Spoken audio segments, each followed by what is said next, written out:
she had seen me was on date night, where I just came from work, I was well groomed, I looked good, a few pounds lighter than I do now. The day after we got married, we got up for breakfast. I went and I put on cut-off jean shorts over thermal underwear. She was not a happy girl. But that wasn't the worst thing that I did to my wife. In order to truly understand the worst thing that I did, you have to understand a couple of things about my wife. Number one, she thirsts for information, like a sponge soaks up tequila. When she's interested in something, she knows there's something to know, she has to find out. She read a book about JFK that left her with some questions. So she went to the bibliography, looked up every one of those books and read them. And then the bibliographies of all of those books and read them. She's read thousands of books about JFK. I think there's one that she can't find a copy of printed that still exists somewhere. The second thing you have to know about my wife in order to truly understand this terrible thing that I did to her is that she didn't really like her family very much. If you've seen the Too Hot for TV video, you've seen members of her family. The Too Hot for TV video from Jerry Springer. When I proposed the day after Thanksgiving was the day after Grandma kept everyone in line until after we left. Fist fights broke out on Thanksgiving at Grandma's house. So when an opportunity came up for us to move to Tucson, Arizona with my job, she was eager for us to do this.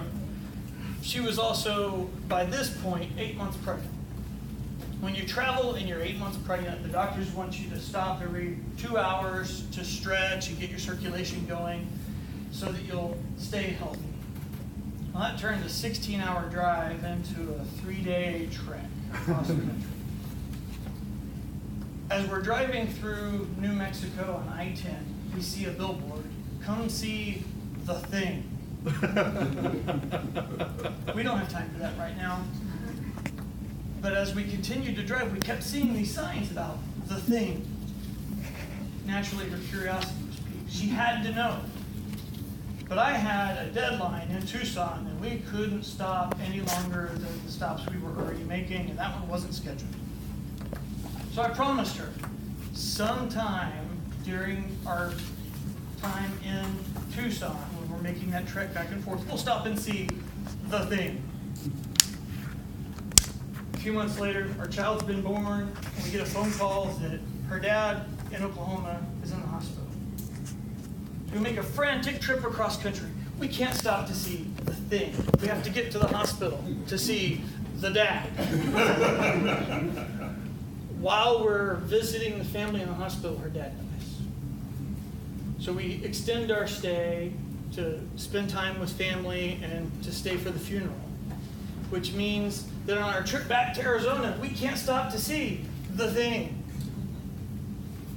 I have to get back to work. Several other trips happened during the 18 months that we're there.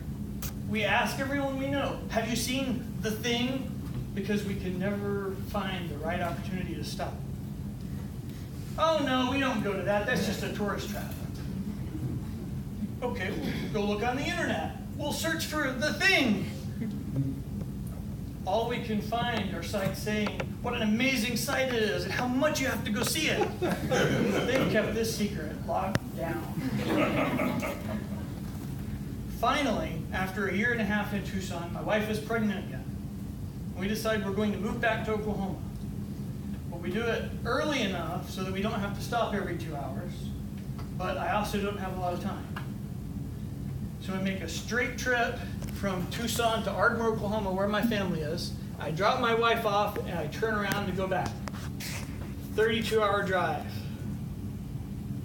When I get back to Tucson, I called my wife to let her know I'd made it safely, because that's a long drive. Hey honey, I made it. Oh, by the way, I stopped to see the thing. silence on the line. Now I know what you're thinking. She's not mad that I stopped. She's excited. She's finally going to find out what the thing is. What is it? I don't remember. Madam Toastmaster.